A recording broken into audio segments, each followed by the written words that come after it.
folks come to realize that there's 60-year-olds who don't know how to pump their own gas. Cute. Here in Oregon, we got a lot of people like to blame everything on the homeless and, of course, the mentally ill. They don't stop to think about how they treat those mentally ill. They don't stop to consider that each and every one of those homeless and disabled people, each and every one of them are individuals.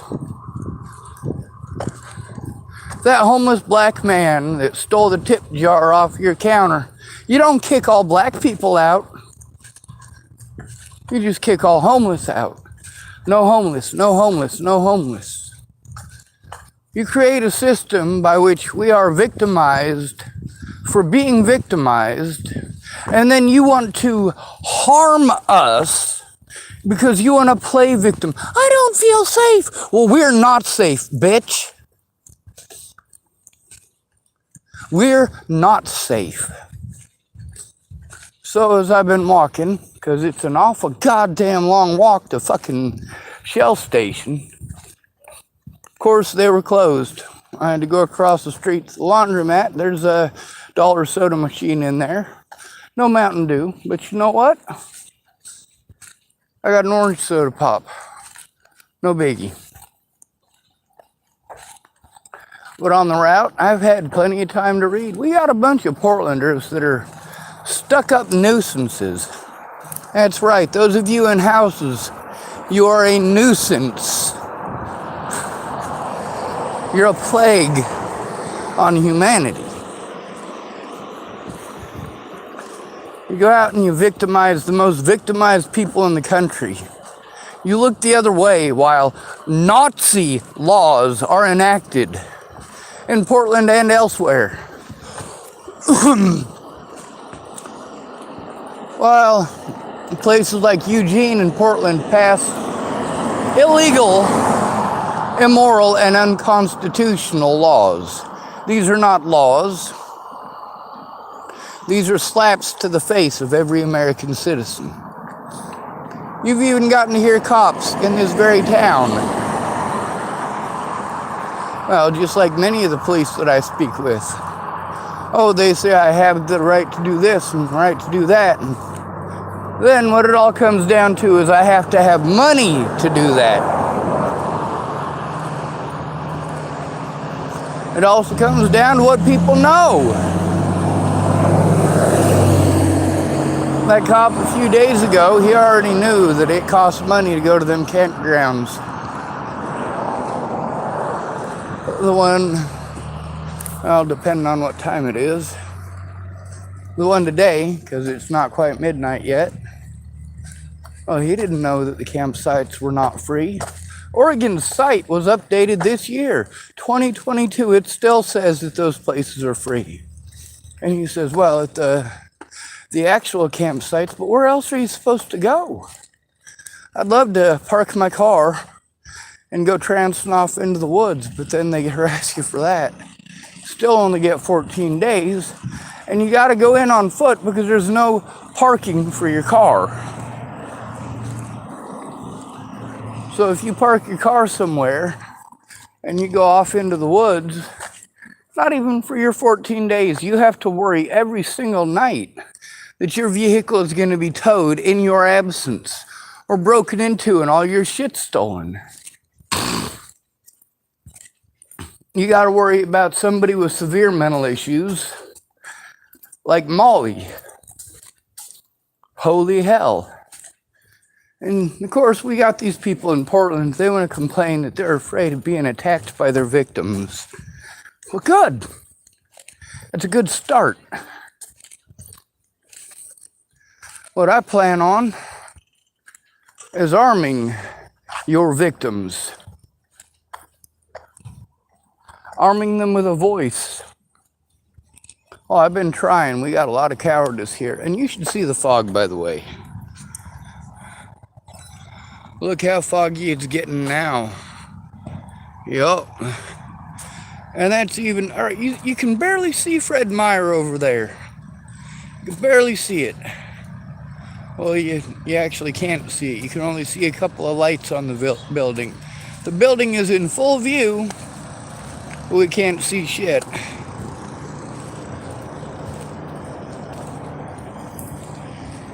Anyway,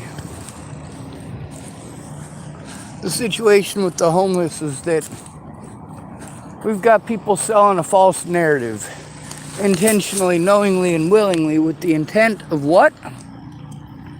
Having innocent people harmed. Innocent people harmed. People whose only crime is poverty. People who obviously the police know can't defend themselves because of poverty. And they let us know that when they admit things like it's going to cost us money. When they know that, God damn it, that ain't how it is. When it comes down to it, when you try to turn in a crime as an at-risk adult, every one of these people is a mandated reporter. Their bullshit doesn't fly. My disabilities prevent me from being able to even take care of myself, let alone defend myself, protect myself against violent assailants in real life, as well as the courts. Yes, I know there's a lot of druggies out here. There's more druggies in houses. Where are the drugs out here on the streets coming from? They're coming from people in houses.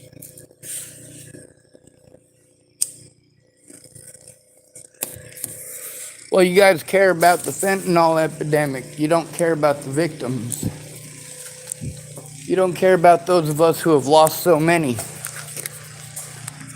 It's not just fentanyl, it's also meth. Every town I go to, people tell me that it's especially bad in their town. No, it's bad everywhere. The horrible shit that people had to say about Chapel, Nebraska, they also said about Sidney, Nebraska. They also said about Boulder, Colorado, which has gone to hell. Used to be an alright place. Used to be in Boulder, Colorado that, well, for the most part, you were judged for your content and character. But over the years, it changed. People with lots of money wanted to move into the place that hippies had made so nice. The place where homeless people like John picked up trash so it looked nice. But those rich people came in and tried to push out all them hippies and the businesses that they owned. And Mr. Tebow come in and bought up a bunch of property and raised rent on everybody that wasn't rich people savvy.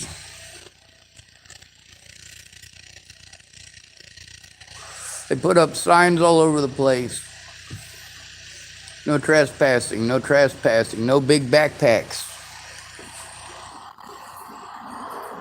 Now Boulder is covered in drugs and you want to blame it on the homeless. No, you can blame it on the rich. The rich ran off all the people who were doing something about it. The rich ran off all of the unsightly people who were doing something. Actually doing something. And the police helped them. Because cops are not your friends. Anywhere, at any point in time. Now the cops here, I want to believe they may be the exception to the rule. But you know, I've hoped that before, and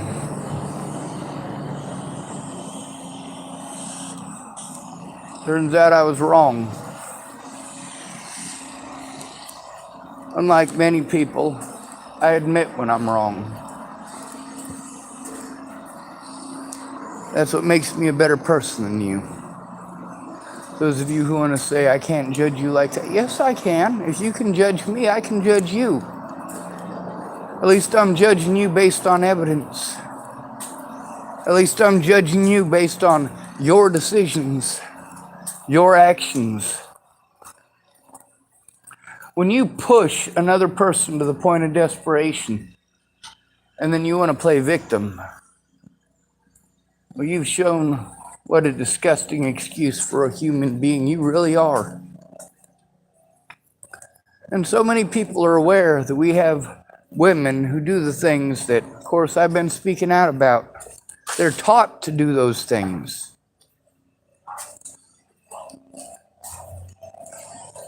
Like being taught to flirt with an officer when you get busted speeding, hoping you'll get out of the ticket. If that doesn't work, you say you have a feminine issue. Not all women do that, but every woman in America knows that she can.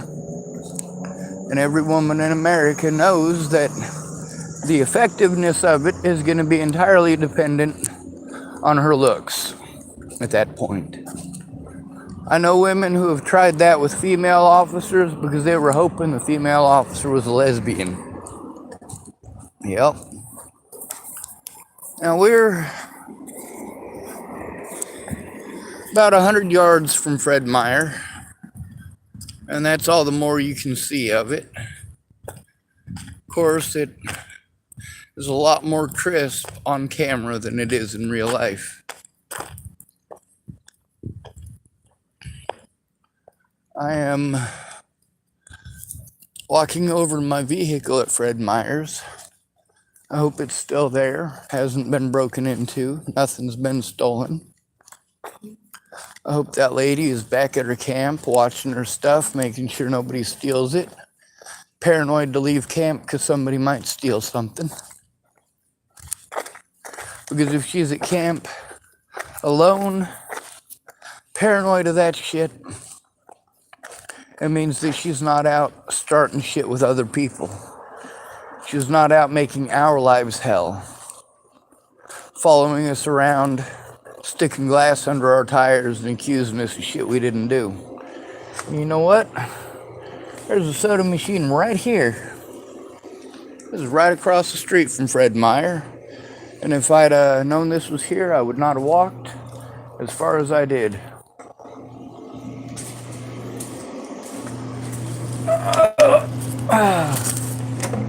All right.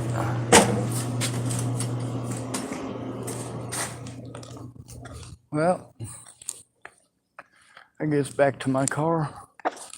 Let's hope they didn't have it towed. Of course, none of the Fred Meyer's people have come out to tell me they had any issue with me.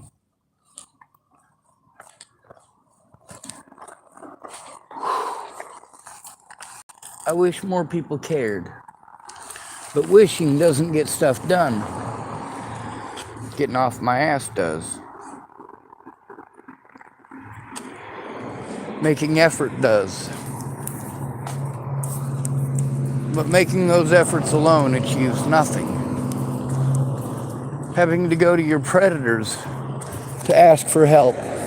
When all these people know that you're trying to turn in Scott DaCosta, and you're being forced to go to Scott DaCosta, and nobody is speaking up, like, hey, you know, this is a bit of a conflict of interest here. Sean Schwartz is trying to turn in Scott DaCosta.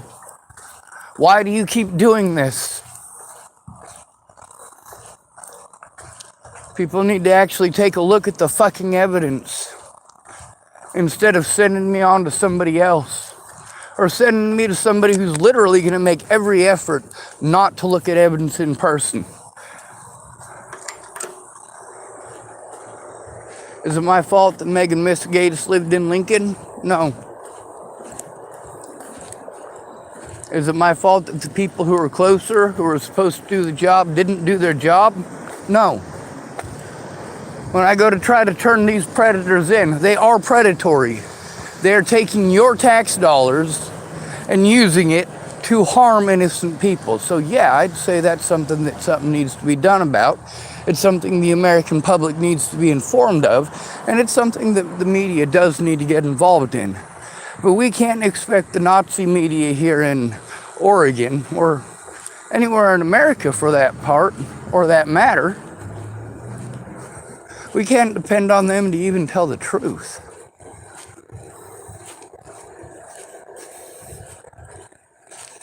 We can't depend on the media to be impartial, because none of them are. And they've shown that time and again since the death of Natalie Bollinger, as well as before. A lot of people don't understand why I separate this into my life before Natalie was killed and my life afterwards. Well, take a look at how different my life was before Natalie Bollinger.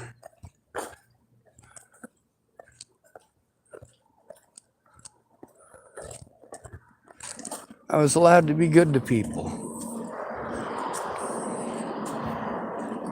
I didn't finally get my disability money until after the trip to Virginia, because that right there, when I came back from Virginia, that's what it took for people to actually care, for them to actually look at the situation, at least to some degree, and say, all right, yeah, I probably should actually help.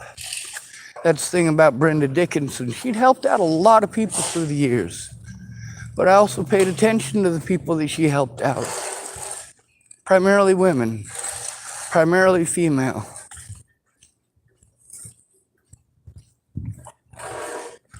As far as helping out males goes, not so much. Males aren't as important. A lot of these women who have been victims of abuse, like Brenda Dickinson, you know, they want to make sure that other women don't go through that. They don't give a shit about the men. To them, it doesn't occur to them what we have to go through.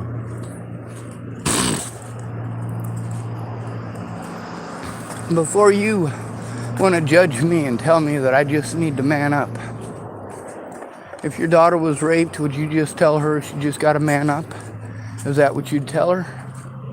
If she came to you about being physically abused and having her life threatened, would you tell her she just needs to man up about that? Would you? No, you wouldn't.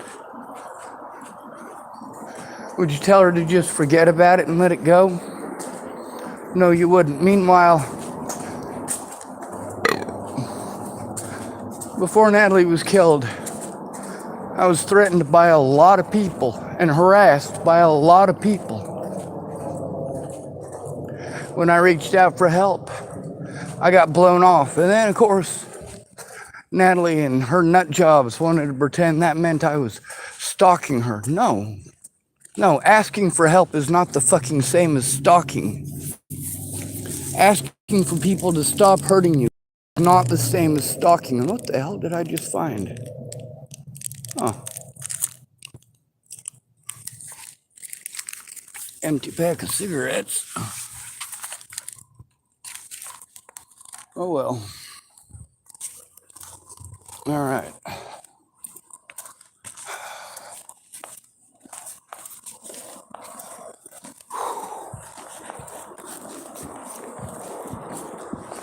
My vehicle's all alone in the corner of the parking lot. Used to be earlier this week. There was a lot of people parking in the parking lot. A lot of RVs and campers and people living in their cars. There's still a few people living in their cars, but they're pretty much scampered.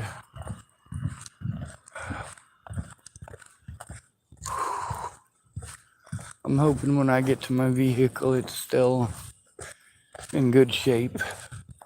Not busted, no broken windows or slashed tires or anything like that. But I do have to worry about it. Now, Tom, when I was telling him about how I was worried about her possibly doing something to my car, he said I should be worried. Then when I let him know that she put glass underneath my tires, then no, I don't have any proof of that. One thing that he keeps saying to me about her is that he had to keep telling her, don't accuse people of stuff you don't have any proof of. I don't have any proof that she's the one that put the glass under my tires. I also don't have anybody else here that would want to, other than maybe that crazy old guy in the camper.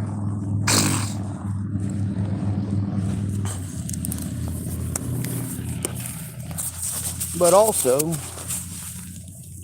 oh, another kitty cat, and this one's alive. That is a good thing. Meow. Anyway, With her, she wanted to keep on accusing me of stealing her stuff. Even after she got her stuff back, instead of admitting that she was wrong, she wanted to double down, try to intentionally lose some of her stuff. She had a couple of little figurines, according to Tom, that she was accusing me of stealing, and they were right in camp, and he found them. And even then, it wasn't good enough. The situation with her and the cops, that's something that really at this point Tom is a witness to. And it is something that has created a dangerous situation for both he and I.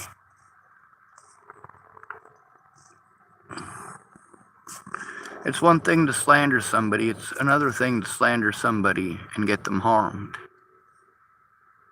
I told the truth about my predators, and they didn't like it. But you know what? They can kiss my ass. They're never gonna shut me up as long as I'm still breathing. They think going after my friends and family is gonna shut me up. No, it ain't. No, the fuck it ain't. I've had enough of my loved ones murdered to know that, yeah, I don't give a fuck what you want.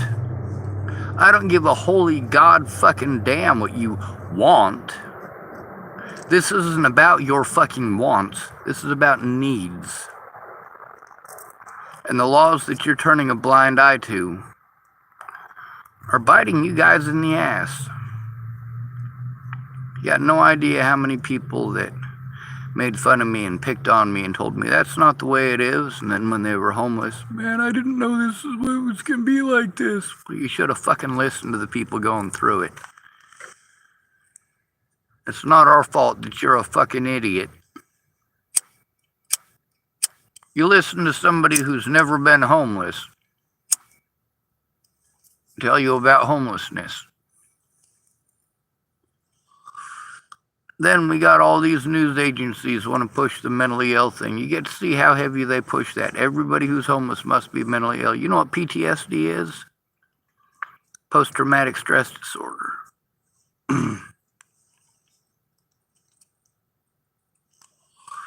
We got two types of people in the United States, the spoiled and the rest of us.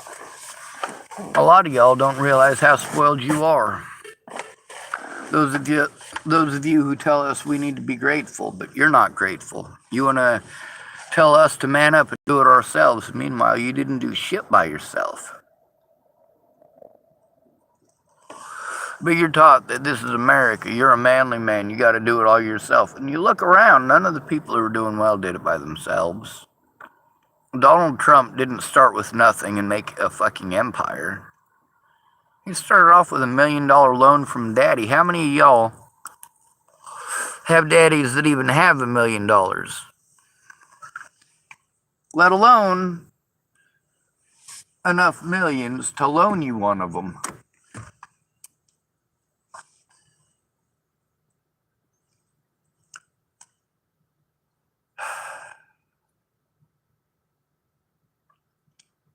Anyway, good to be with you. Thanks for coming to visit. Stay out of trouble or don't get caught.